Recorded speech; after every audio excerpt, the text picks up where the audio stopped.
बिस्मिल्लाहिर्रहमानिर्रहीम। अस्सलाम वालेकुम नाज़रीन, मैं अहमद फ़वाद हूँ और आप मेरा यूट्यूब चैनल देख रहे हैं। नाज़रीन, तीन बड़ी और धमाका खेज़ खबरें आपके साथ शेयर करनी हैं। सबसे पहली और बड़ी ब्रेकिंग न्यूज़ ये है कि पंजाब के वज़ारत आला के इंतखाब के चंद घंटे पहले पंजाब असम्बली में बड़ी वारदात और बड़ी गेम डल गई है। मरियम नवाज़ को बड़ा झटका पहुंचा है क्योंकि मुस्लिम लीग नून का बड़ा बगावती ग्रुप सामने आ गया है जिसने बाकायदा तौर पर बगावत का ऐलान कर दिया है। अहम तरीन और एक्सक्लूसिव डिटेल्स आपके साथ में शेयर करूंगा। दूसरे नंबर पर नाजरीन, इस बात को तस्लीम कर लिया गया है कि इस वक्त जो मुस्लिम लीग नून की नशिस्तें हैं ये पाकिस्तान तहरीक इंसाफ का मैंडेट चुरा कर और 8 फरवरी नहीं बल्कि 9 फरवरी को जो फॉर्म 47 जारी किए गए थे मुबैना धांधली के ज़रिए, उसके तहत उनको ये नशिस्तें दी गई। अहम तरीन और एक्सक्लूसिव कुछ सबूत हैं वो आपके सामने रखूँगा। और पाकिस्तान तहरीक इंसाफ ने भी ऐलान कर दिया है वज़ारत आला के इंतखाब में बड़ा सरप्राइज़ देने का। और सदर आरिफ अलवी उनके चंद रोज़ ही रह गए हैं अपने ओहदे पर, उन्होंने भी जाते जाते छक्के छुड़ा कर रख दिए हैं। PDM हुकूमत 2 के सदर अलवी की जानिब से क्या किया गया है, इस पर भी कुछ अहम तरीन और एक्सक्लूसिव डिटेल्स हैं वो भी आज के व्लॉग में आपके साथ शेयर करूंगा। सबसे पहले तो नाज़रीन आपको बताता चलूं कि मुस्लिम लीग नून के अहम तरीन और सीनियर रहनुमा जो कि नवाज शरीफ के बहुत करीब समझे जाते हैं, बल्कि है भी, जावेद लतीफ़ साहब और एंटी एस्टेब्लिशमेंट भी हैं ये, और इनकी जानिब से जो है वो इस हवाले से एंटी एस्टेब्लिशमेंट जो बयानात हैं वो भी बार बार सामने आते रहे। वोट को इज़्ज़त दो का नारा, और फिर नवाज़ शरीफ जब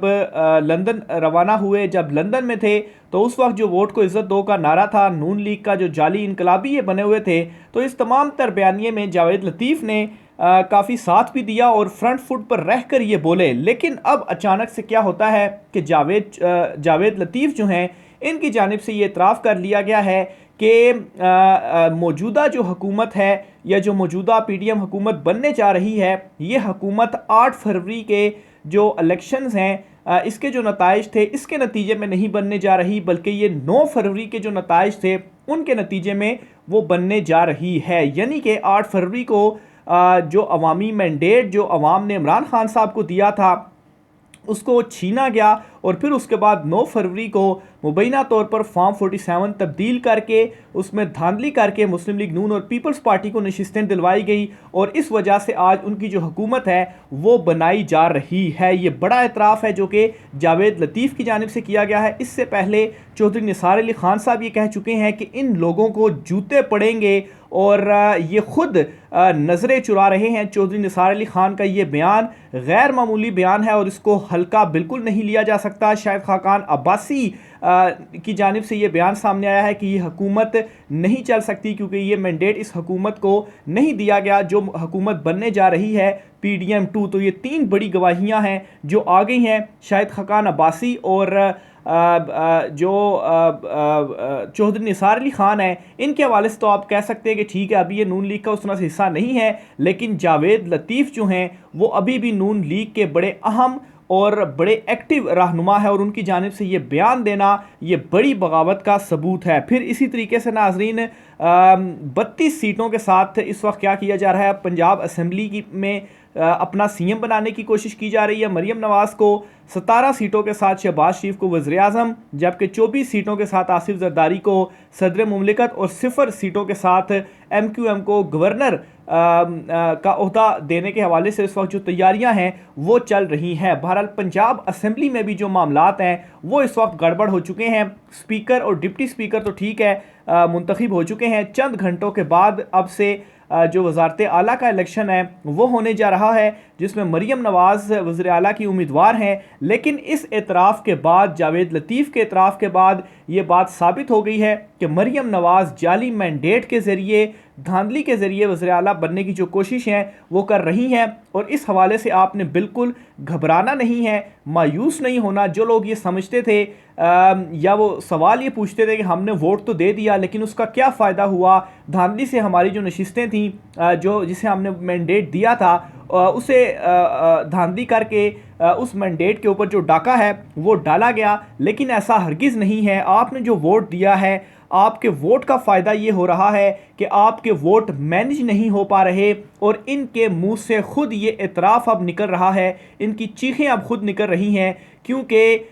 हुकूमत ये बनाने के ही काबिल नहीं थे और अब इनको ये भी समझ लग चुकी है कि हुकूमत बनाएंगे तो जो रही सही हमारी साख है वो भी मिट कर रह जाएगी, वो भी ख़त्म हो जाएगी और अल्टीमेटली इमरान खान ने ही वापस आना है। और अभी ये जो वज़ीर-ए-आज़म या वज़ारत आला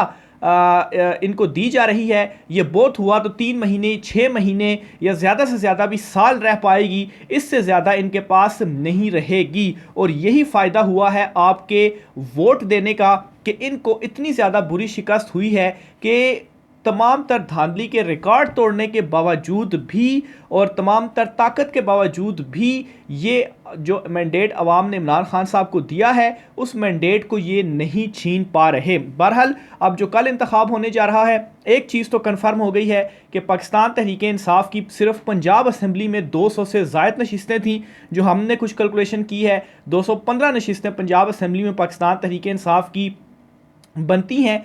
जिनमें वो जीते हैं, और दूसरी तरफ मुस्लिम लीग नून की पंजाब असम्बली में सिर्फ और सिर्फ 32 नशिस्तें हैं। और ये अब बड़ा जो इतराफ़ है वो भी आ चुका है मुस्लिम लीग नून के अंदर से ही। फिर सिर्फ इतना ही नहीं बल्कि जो कल पंजाब असम्बली का इजलास होने जा रहा है, इस इजलास में पाकिस्तान तहरीक इंसाफ ने बड़ा सरप्राइज़ देने का फ़ैसला कर लिया है और पाकिस्तान तहरीक इंसाफ के जो नामज़द उम्मीदवार हैं वज़ारत आला के लिए उनकी जानिब से भी ये ऐलान कर दिया गया है कि वो ज़रूर वज़ारत आला का इलेक्शन लड़ेंगे और कल वो एक बड़ा सरप्राइज़ भी देने जा रहे हैं। और सरप्राइज़ क्या है, इस हवाले से हमाद अज़हर साहब की जानिब से एक ट्वीट सामने आई है और इस ट्वीट में हमाद अज़हर का ये कहना है कि कल उनके 100 से ज़ायद जो MPAs होंगे वो मुश्तरका एक प्रेस कॉन्फ्रेंस करने जा रहे हैं और उस प्रेस कॉन्फ्रेंस में वो अपने जो फॉर्म 45 हैं वो सामने रखेंगे और सबूत देंगे कि कैसे धांधली के ज़रिए उनको हरवाया गया। इससे पहले कौमी असम्बली के जो मेंबरान थे पाकिस्तान तहरीक इंसाफ के, उन्होंने मुश्तरका प्रेस कॉन्फ्रेंस करके नेशनल और इंटरनेशनल मीडिया के सामने तमाम तर जो सबूत थे वो रखे। और अब पाकिस्तान तहरीक इंसाफ के जो पंजाब में MPAs हैं 100 से ज़ायद, और 100 से ज़ायद होने का मतलब ये है कि ये भी हमारी एक ख़बर की तस्दीक है कि 100 से ज़ायद नशिस्तों के ऊपर धांधली हुई और पाकिस्तान तहरीक इंसाफ के उम्मीदवारों के पास फॉर्म 45 की शक्ल में सबूत मौजूद हैं। और जब यही सवाल मुस्लिम लीग नून के MPAs से किया जाता है या MNS से किया जाता है कि आप अगर जीते हैं तो फॉर्म 45 दिखा दें, तो वो ये कहते हैं हमारे पास फॉर्म 45 नहीं है। तो जब PTI के हवाले से कहा जाता है कि PTI के पास फॉर्म 45 मौजूद है तो वो कहते हैं कि जाली हैं। फिर उनसे ये कहा जाता है कि जमात इस्लामी TLP के पास भी फॉर्म 45 मौजूद है और उनका भी ये कहना है कि पाकिस्तान तहरीक इंसाफ जीत रही है, तो उस पर भी वो कहते हैं जी कि एक्सेप्ट उसको करने को तैयार नहीं। और जब खुद इनसे फॉर्म 45 मांगा जाए तो इनके पास फॉर्म 45 नहीं होता और नज़रें चुरा कर ये इस वक्त भाग रहे हैं, शर्मिंदा होकर ये भाग रहे हैं। लेकिन वो कहते हैं कि पटवारी होना भी देखें कितना ज़्यादा मुश्किल काम है कि छोटी सी बात भी इनके जहन में नहीं बैठती, इसलिए इनको ज़्यादा इग्नोर ही करना चाहिए। तो बहरहाल ये इस वक्त सूरत हाल और मामला चल पड़ा है। हमाद अज़हर ने ये ट्वीट कर दी है और कल एक तरफ अगर पंजाब असम्बली का इजलास चल रहा होगा तो दूसरी तरफ ये प्रेस कॉन्फ्रेंस होगी और इस प्रेस कॉन्फ्रेंस में तमाम सबूतों के साथ फॉर्म 45 सामने रखे जाएंगे कि कैसे पाकिस्तान तहरीक इंसाफ जीती और पाकिस्तान तहरीक इंसाफ के मैंडेट के ऊपर डाका मारते हुए जो नशिस्तें थीं फॉर्म 47 में किस तरह से तब्दील की गई और अब नून लीग के अंदर से जो आवाज़ें हैं वो भी उठ चुकी हैं। यहाँ तक कि इनका अंजाम क्या होगा जो हम भी आपको बता रहे हैं कि 3 महीने 6 महीने ज़्यादा से ज़्यादा इनकी हुकूमत बन जाएगी। चौधरी निसार अली खान साहब या दीगर के जो बयानात हैं वो भी ऑन रिकॉर्ड आपके मैं रख चुका हूँ कि वो भी यही बात कर रहे हैं। आगे चलते हुए नाज़रीन, सदर आरिफ अलवी का एक बड़ा सरप्राइज़ भी सामने आया है, वो सरप्राइज़ भी आपके सामने रखता हूँ। सदर आरिफ अलवी ने इजलास कौमी असम्बली का बुलाने से फ़िलहाल इनकार कर दिया है। इतलात ये हैं जी कि उनको असम्बली का इजलास बुलवाने के लिए निगरान वज़ीर-ए-आज़म की जानिब से समरी भेज दी गई है और इस समरी में सदर आरिफ अलवी की जानिब से ये कहा गया है कि मखसूस नशिस्तें अभी तक अलाट नहीं की गई सुन्नी इत्तेहाद कौंसल को, तो जो असम्बली है वो नामुकम्मल है, तो नामुकम्मल असम्बली में कैसे जो इजलास है वो बुलाया जा सकता है। और इस हवाले से अभी तक इलेक्शन कमीशन ऑफ पाकिस्तान ने भी कोई जो फ़ैसला है वो नहीं किया और वो कल फ़ैसला करेगी, यानी कि मंडे वाले रोज़ के नशिस्तें देनी हैं या नहीं देनी। बहरहाल सदर आरिफ अलवी की जानिब से जाते जाते इनके छक्के से ही छुड़ा दिए गए हैं कि कौमी असम्बली का इजलास तो सदर आरिफ अलवी नहीं बुला रहे, जो सूबाई असम्बली हैं वहाँ पर तो गवर्नर इजलास बुलाता है। बहरहाल कौमी असम्बली का इजलास सदर आरिफ अलवी ने बुलाना है। और इस रद्द अमल के बाद अब ये इतलात सामने आ रही हैं कि सदर आरिफ अलवी जो कि 8 या 9 मार्च को रिटायर हो जाएंगे, उनकी जो मुद्दत है वो ख़त्म हो जाएगी और नए सदर तैनात होंगे। तो जैसे ही वो सदारत की कुर्सी से उतरेंगे उसके बाद सदर आरिफ अलवी के ख़िलाफ़ भी केसेस का एक जो अंबार है वो लगाया जाएगा। और इंतज़ार इस वक्त किया जा रहा है कि सदर अलवी अपने ओहदे से हटें और उसके बाद इनके गिर्द भी जो शिकंजा है वो जो है वो घेरा तंग किया जाए, शिकंजा डाला जाए और इनके ऊपर भी केसेस बनाए जाएं और फिर उसके बाद इनके ऊपर अपना जो सारे का सारा गुस्सा है वो भी उतारा जाए। और इस हवाले से शाकिर महमूद अवान साहब हैं, लाहौर हाई कोर्ट के सीनियर रिपोर्टर हैं, उनकी जानिब से ये ट्वीट करके ये जो खबर है वो दी गई है। बहरहाल सदर आरिफ अलवी ने पाकिस्तान तहरीक इंसाफ के साथ भी कुछ ज़्यादा अच्छा नहीं किया और बहुत सारे मामलात के ऊपर इमरान खान साहब का भी ये गिला है कि सदर आरिफ अलवी को स्टेप लेना चाहिए था लेकिन उन्होंने स्टेप नहीं लिया। तो मेरे ख्याल से इस वक्त सदर अलवी की जो सूरत हाल है वो इस तरह की हो गई है कि वो ना घर के रहे हैं और ना घाट के रहे हैं, यानी कि वो पाकिस्तान तहरीके इंसाफ में भी वापस आने के जोगे नहीं है क्योंकि इन्होंने बहुत जगहों पर धोखा दिया या छुरा घोंपा। और दूसरी तरफ जो है जो ताकतवर हल्के हैं उस हवाले से भी ये इतला सामने आ गई है कि वो भी इनसे कुछ ज़्यादा खुश नहीं थे और जैसे ही ये हटेंगे तो उसके बाद इनकी जो शामत है वो आनी ही आनी है। तो बहरहाल ये जो ओवरऑल सियासी मंजरनामा है, सियासी सूरत हाल है वो बनती जा रही है। पीपल्स पार्टी इन तमाम तर मामलात में बिल्कुल खुश है क्योंकि सिंध उन्होंने ले लिया है दोबारा से, सिंध में दोबारा से वो अपनी बिल्कुल एक तरफा हुकूमत कायम कर रहे हैं। पंजाब में उन्होंने नून लीग का चूँकि सफाया हो गया तो फ़ायदा इसका पीपल्स पार्टी को भी है, लेकिन पीपल्स पार्टी जो है वो अभी इमरान खान साहब जो हैं उनकी चूँकि नशिस्तें नून लीग और पीपल्स पार्टी दोनों में बांटी गई हैं तो असल में पीपल्स पार्टी का भी नुकसान है, लेकिन ज़्यादा जो नुकसान है वो मुस्लिम लीग नून का ही है। फिर उसके बाद जो वफाक है, वफाक की सूरत हाल ये है जी कि इस वक्त जो हुकूमत बन रही है वफाक के अंदर PDM 2 की, तो उसमें भी स्टेक्स आसिफ जरदारी के तो हैं क्योंकि वो सदर बन रहे हैं,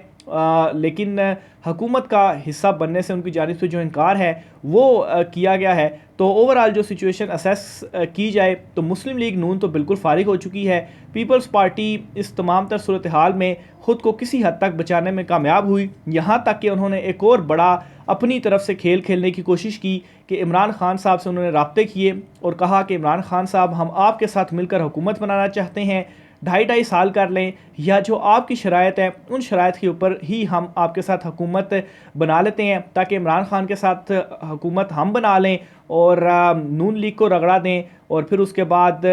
जब इमरान खान हमारे साथ हुकूमत बना लेगा तो इससे उनकी ये कोशिश थी जी कि इमरान खान का भी जो मकबूलियत है उसको भी डाउन कर देंगे कि लोगों को बताएंगे कि देखें ये हमारे साथ मिल गया। लेकिन इमरान खान साहब का बिल्कुल भी मसला ये नहीं है कि उनको कुर्सी चाहिए या उनको इक़्तिदार चाहिए। अगर उन्हें इक़्तिदार चाहिए होता और वो रवायती सियासतदान होते तो वो पीपल्स पार्टी के साथ हुकूमत मिलकर बना लेते और नून लीग को वो तुन कर रखते, लेकिन इमरान खान साहब का ये मसला है ही नहीं। इमरान खान साहब ने ना उनको कुर्सी चाहिए ना ही उनको इक़्तिदार चाहिए, उन्हें सिर्फ़ और सिर्फ अवामी मैंडेट चाहिए जो कि अवाम ने उनको दिया है, 2/3 अक्सरियत अवाम ने उनको दी है। बार बार मैसेजेस इमरान खान साहब की तरफ भिजवाए गए कि किसी तरीके से इमरान खान साहब से कोई जो डील है वो कर ली जाए, इवन के राज़ीनामा इस्टेब्लिशमेंट से करने की भी डील की जो ऑफ़र थी वो भी दी गई। इस हवाले से शेर अफजल मरवत जो हैं उन्होंने बताया, और जाहिर सी बात है अगर पीपल्स पार्टी आसिफ जरदारी ये डील कर रहे हैं तो ऐसा तो नहीं हो सकता कि ताकतवर हलकों की मर्ज़ी के बग़ैर वो इस तरह से कोई जो डील है वो ऑफ़र कर दें। लेकिन इमरान खान साहब ने एक ही बात कही कि नो डील, एब्सोल्युटली नॉट, और जो अवामी मैंडेट है वो उनको दिया जाए। अवामी मैंडेट के मुताबिक 2/3 अक्सरियत उनकी बनती है और यहाँ तक इमरान खान साहब ने क्लियर किया कि कोई एक सीट भी जो अवाम ने उनको दी है उस सीट के ऊपर वो कंप्रोमाइज़ करने के लिए तैयार नहीं है और वो सीट भी वो लेकर रहेंगे। तो ये जी इस वक्त सारे के सारे मामला चल रहे हैं, नून लीग सारी की सारी फंसी हुई है, थोड़ा सा मज़ीद टाइम और है, कप्तान डट कर खड़ा हुआ है, आपने भी इमरान खान का मज़ीद जो थोड़ा सा साथ है वो देना है, मायूस बिल्कुल नहीं होना। ये हुकूमत बिल्कुल नहीं चल सकती, 3 महीने 6 महीने या हद मारी तो साल तक ये जो है वो खींच कर चला देंगे। उसके बाद अभी जो इनकी हालत है इससे भी ज़्यादा बुरी हालत होने जा रही है। राय का सार कीजिएगा, इजाज़त दीजिए, अल्लाह हाफ़िज़।